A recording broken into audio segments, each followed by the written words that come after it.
Sweets, a sugary treat which has pleased our taste buds for generations. But where did it come from, and how is it made?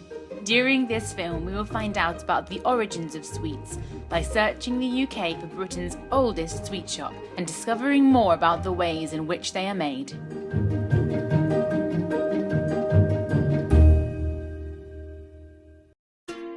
My name is Alice, and I've always had a love for sweets, from the super sour ones to the classic humbug, and I've always wanted to find out more about them. So why don't we start from the beginning? The origins of confectionery date back thousands of years and can be traced back to 2000 BC, where cravings were satisfied using honey with nuts and fruit. It is believed that in the 4th century BC, Alexander the Great conquered parts of Western Asia and introduced sugar to the locals. Before long, ancient Greece and then Rome began to import sugar as a luxury product and a medicine. With the Industrial Revolution came the invention of the candy press, which made it possible to produce multiple shapes and sizes of candy at once. Subsequently, sweets that we take for granted today were invented and quickly became marvels of the new era in confectionery. York became infamous in the confectionery industry with over 13 factories making licorice in Pontefract. The famous All Sorts were produced in Sheffield, and Mackintosh turned Halifax into the toffee town.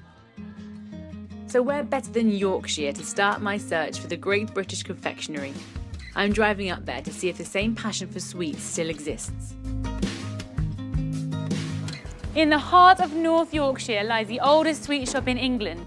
Dating back to 1827, this sweet shop's been around for nearly 2 centuries. I've come to visit Keith and Gloria, who are going to tell us more about how they run their business. Hi, Keith, Gloria. Hello. Hi, I'm Alice. Lovely to meet you. Alice, lovely to meet you. Admiring your shop window. Hi. Hi. It's wonderful. Look at this place. How many jars are here? Over 200 glass jars, most probably nearer to 250. We've lost count. You've been here since 1827. Well, me personally not. But Gloria has been. She beat me to it. Quick. Who, Years of practice. So many. Quick. Who was it that officially opened the shop? Officially, the history goes back, and the guy or the people who owned it were called Furlong, going right back to 1827. But prior to that, it most probably was still run as a general store and sweet shop. But that's the trading records and parish records which consistently show continuous use since that date to the present. Wow. So what about how sweets are made? Have you ever tried to make your own? Oh yes, sweets? yeah, we've done our own. Yeah. I mean, we've got all the sweet Sweet making making equipment, but our equipment is over 100 years old. Oh. We've got the actual drop rollers, as they call them. We've actually got one across there behind where the camera is, which is a drop roller, and you wind the handle. You can put the different rollers in for the different shaped sweets, whether they be round sweets, fish, the Yorkshire mixture, and basically do the boiling. And we've actually done it within the shop to demonstrate to people. So yeah, we can make the sweets, but now with such a vast range, it'd be impossible. You'd need a massive warehouse, and the equipment alone would be hundreds of thousands of pounds for the equipment. We have a problem when the machine breaks down because of a part.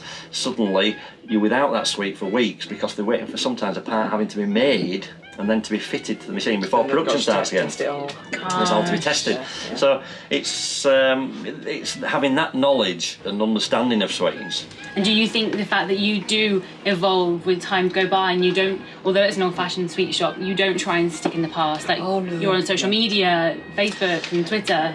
Yeah, I mean, I think technology has been the biggest challenge for us as a business because of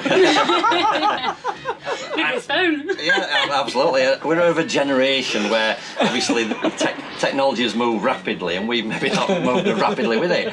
But fortunately, my son, who's been in the business for 15 years, along with his partner Kirsty, they obviously embrace technology, are very good on it. So the social media, as you've mentioned, they're very much into that side of it. Myself and my wife still love serving behind the counter. That's why we're here, and we don't actually have staff. But even with sweets, you've still got to evolve to modern tastes because the children expect it. I mean, that one. Is that one of the most modern? More modern, but it's become a bestseller. Sweet shops are for everybody, and from the youngest to the oldest, people love sweet shops because it's memories.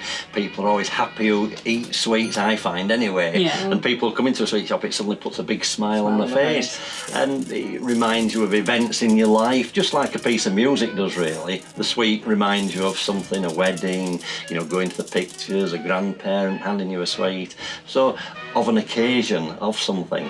And I think that sweet shops serve a purpose in a community, because you get all the generations coming in as well over a period of time.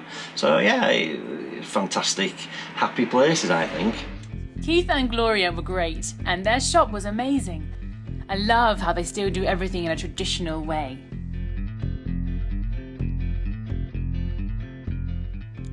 So after my visit at the sweet shop, I'm driving west to Pontefract, where I've come to discover more about one of their lost trades. I've come to the Pontefract Museum to find out how one of my dad's favourites, licorice, is made. Pontefract's deep, sandy soil makes it one of the few places where licorice can successfully be grown. Let's take a look. Licorice was initially introduced as a medicine until the 18th century, when a local chemist, George Dunhill, began mixing it with sugar and created Pontefract cakes, which we continue to enjoy today.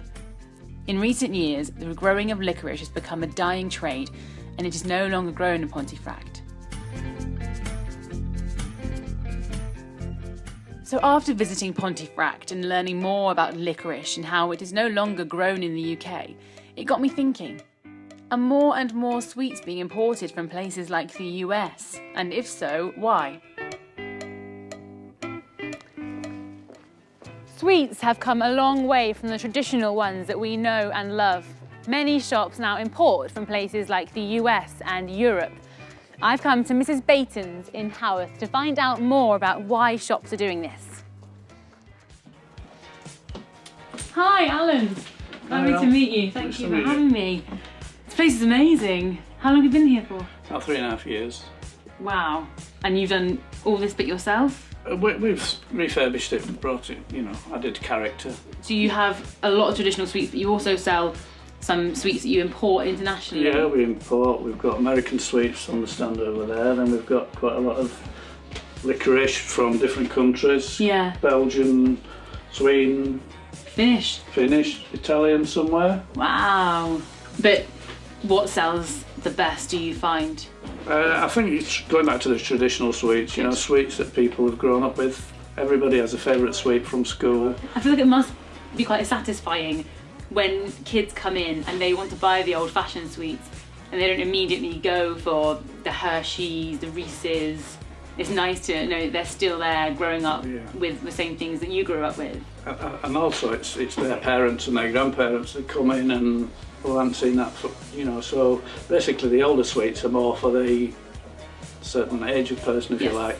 The younger ones go for the different, you know, more the American ones. Yeah.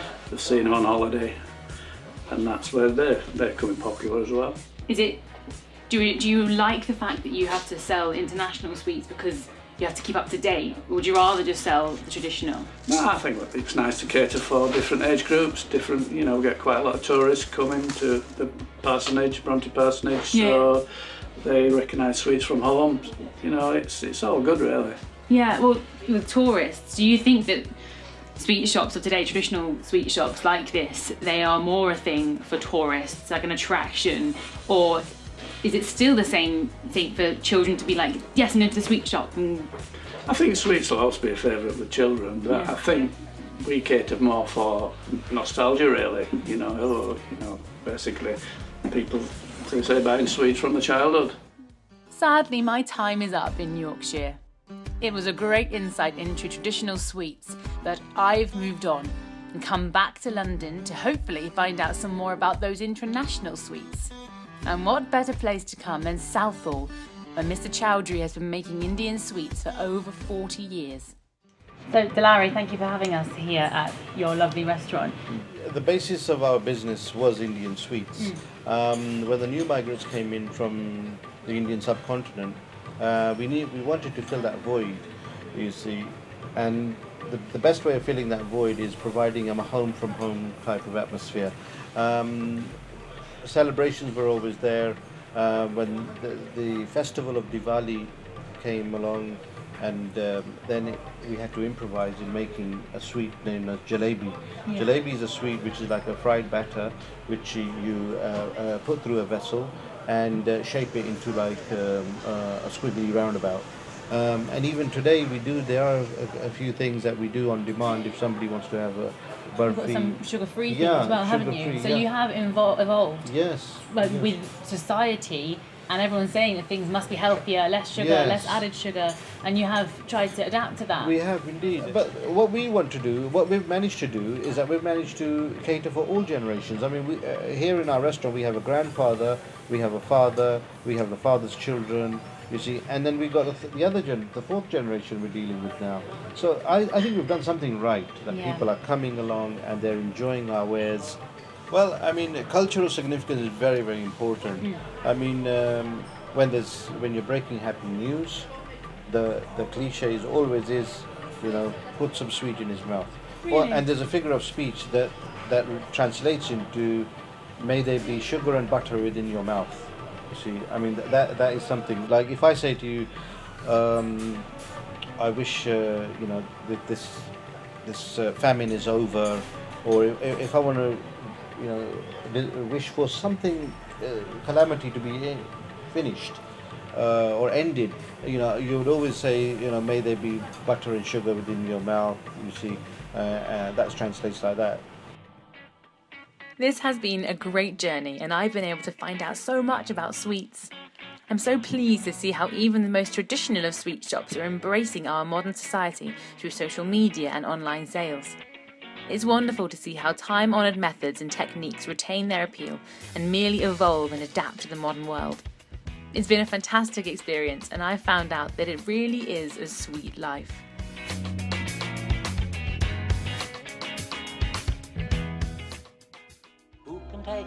Favourite sweet, probably bonbons. Yellow, pink, doesn't really matter, but I am a big bonbon fan. Favourite sweet?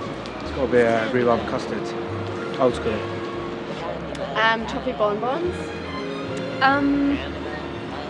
Probably fudge. Oddball sweet. Probably a pear drop, something like a pear drop. Pink bonbons. Sherbet dabs. What do sweets mean to me? I don't know, they make me happy, they're good, they taste good. They are colourful pieces of fun that I can put in my mouth. A bit of happiness. Blackjacks are good as well. I think also, actually, what's interesting about sweets is they take you back to being a child. So when you go into a traditional sweet shop, you immediately get transported. And, you remember things like, rather like listen to music, you see a blackjack and you're suddenly transported to being about 5 or 6 or 7 or 8. And that gives you, a sort of feeling of nostalgia, I suppose, which is great. Who can take tomorrow, dip it in a dream? Separate the sorrow and collect up all the cream. The candy man. Willy Wonka can. The candy man can. The candy man can, 'cause he mixes it with love and makes the world taste good.